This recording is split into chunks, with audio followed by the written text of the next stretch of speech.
नमस्कार मित्रांनो, संजय गांधी निराधार अनुदान योजना, श्रावणबाळ योजना व इतर सर्व निराधार अनुदान योजनेतील दिव्यांग बांधव, विधवा महिला, ज्येष्ठ नागरिक व इतर सर्व निराधार लाभार्थ्यांसाठी महत्त्वाचे अपडेट आहे। मित्रांनो, एप्रिल महिन्याची पेन्शन कधी मिळणार, कोणाला मिळणार, काही जणांना मार्च महिन्याचे पैसे मिळालेले नाही, ते का मिळालेले नाही, असे अनेक प्रश्न लाभार्थ्यांना पडलेले आहेत। त्यातच आता एक नवीन जी.आर. आलेला आहे। त्या जी.आर.मुळे एप्रिल महिन्याचे पेन्शन मिळण्यास गती निर्माण होणार आहे आणि लवकर हे पैसे मिळणार आहे। तर त्या जी.आर.मध्ये काय माहिती दिलेली आहे याविषयी आपण सविस्तरपणे माहिती आजच्या या व्हिडिओमध्ये बघणार आहोत। मित्रांनो, आपण या ठिकाणी बघू शकता, दिव्यांग सक्षमीकरण विभागामार्फत राबविण्यात येणाऱ्या केंद्र पुरस्कृत इंदिरा गांधी राष्ट्रीय दिव्यांग पेन्शन योजनेसाठी महाराष्ट्र स्टेट सायबर ट्रेझरी करिता आहरण व संवितरण अधिकारी घोषित करण्याबाबत महाराष्ट्र शासन दिव्यांग सक्षमीकरण विभाग यांचा 6 एप्रिल 2026 रोजीचा हा जी.आर. आहे। मित्रांनो,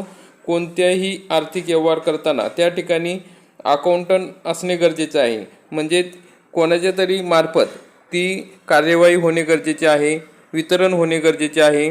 त्यासाठी आता इंदिरा गांधी राष्ट्रीय दिव्यांग योजनेचे जे पैसे आहे त्यासाठी अधिकारी नेमण्यात आलेले आहेत। त्यामुळे आता एप्रिल महिन्याचे पैसे हे मिळणार आहेत, कारण की मित्रांनो, एप्रिल महिन्यापासून दिव्यांग लाभार्थ्यांचे पैसे हे दिव्यांग सक्षमीकरण विभागामार्फत देण्यात येणार आहे। जो पेन्शन आहे तो दिव्यांग सक्षमीकरण विभाग म्हणजेच दिव्यांग कल्याण विभागामार्फत देण्यात येणार आहे, कारण की या ठिकाणी जे काही विशेष सहाय्य योजनेतील दिव्यांग लाभार्थी आहेत हे सर्व लाभार्थी दिव्यांग सक्षमीकरण विभागाकडे हस्तांतरित करण्यात आलेले आहे।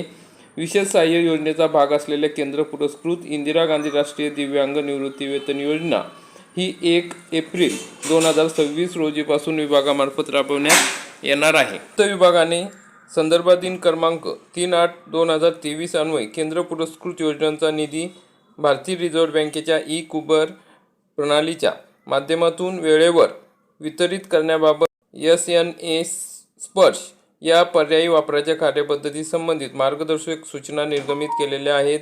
त्यात अनुसरून केंद्र पुरस्कृत योजनेचा निधी हा SNA प्रणालीमार्फत वितरित न करता SNA स्पर्श या प्रणालीद्वारे वितरित करण्याच्या सूचना प्राप्त झालेल्या आहेत। महाराष्ट्र राज्य सायबर कोषागार कार्यालयातून देयक आहरित करण्यासाठी सहाय्यक संचालक दिव्यांग निवृत्तीवेतन योजनेअंतर्गत महाराष्ट्र स्टेट सायबर ट्रेझरी करिता खालीलप्रमाणे आहरण व संवितरण अधिकारी म्हणून घोषित करण्यात आलेले आहे।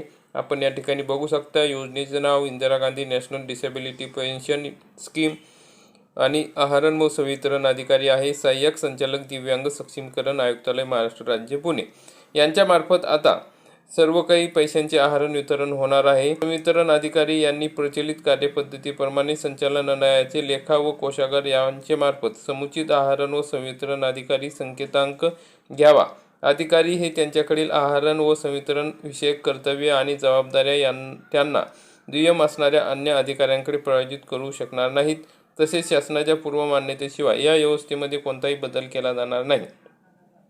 तर मग मित्रांनो, आता अशा पद्धतीने या ठिकाणी आहरण व वितरण अधिकारी नेमण्यात आलेले आहे, म्हणजे दिव्यांग सक्षमीकरण कार्यालयामार्फत देण्यात येणार आहे। त्यासाठी आता अधिकारी नेमण्यात आलेले आहे।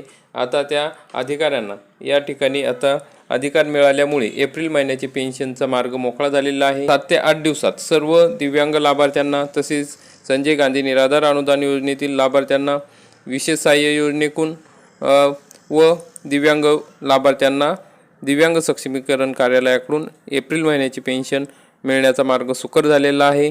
तरी लवकरात लवकर शासनाने ही प्रक्रिया राबवून सर्व निराधार बांधवांना एप्रिल महिन्याची पेन्शन हे त्यांच्या खात्यात देणे गरजेचे आहे। तर मित्रांनो, अशा पद्धतीने महत्त्वाची अपडेट होती। व्हिडिओ आवडल्यास व्हिडिओला लाईक करा, चॅनलला सबस्क्राईब करा आणि जास्तीत जास्त लाभार्थ्यांपर्यंत हा व्हिडिओ मात्र नक्की शेअर करा। धन्यवाद। जय हिंद, जय महाराष्ट्र।